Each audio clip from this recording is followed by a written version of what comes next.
তো ইদানিং কিন্তু আমরা প্রায় ডেইলি টুর্নামেন্ট খেলি, তবে সেই ভিডিওগুলো আপলোড দেওয়ার জন্য তেমন একটা সময় বের করতে পারি না। যাই হোক, এখন আসল কথা যেটা, আমাদের টিমে মোটামুটি প্রায় সব রোলের প্লেয়ারই আছে, তবে ব্যাকআপ হিসাবে আমাদের লাগবে আরো একটা রাশার এবং একটা ব্যাকআপ প্লেয়ার, যেটা এখনো পাই নাই। ব্যাকআপ হিসাবে আমি বুঝাচ্ছি যে ফুল টিমকে ভালো পরিমাণে সাপোর্ট দিতে পারবে এবং ফুল টিমকে এইচপি রিকভার করে দিতে পারবে, প্লাস এসি ক্যারেক্টারটা ইউজ করতে পারবে। তবে দুই একটা শর্ত থাকবে, সবসময় আমাদের স্কোয়াডে খেলতে হবে এবং একই সাথে দুইটা স্কোয়াড থাকা যাবে না, প্লাস তোমার বয়স অবশ্যই 17+ হইতে হবে। এখন আসবা কিনা এটা তোমার পুরোটাই ব্যক্তিগত ব্যাপার। তবে যদি আমাদের স্কোয়াডে আসতে চাও এবং তুমি যদি ভালো রাশার হও বা ভালো সাপোর্টার হও, তাহলে তোমার একটা গেম প্লে ভিডিওতে আমাকে মেনশন দাও, অথবা তোমার একটা গেম প্লে ভিডিও আমার ইনবক্সে পাঠাই দাও। দেন সবকিছু ঠিকঠাক থাকলে তোমাকে আমার টিমে নিয়ে নেওয়া হবে।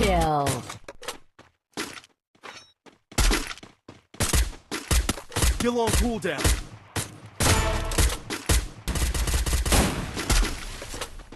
Team wipe.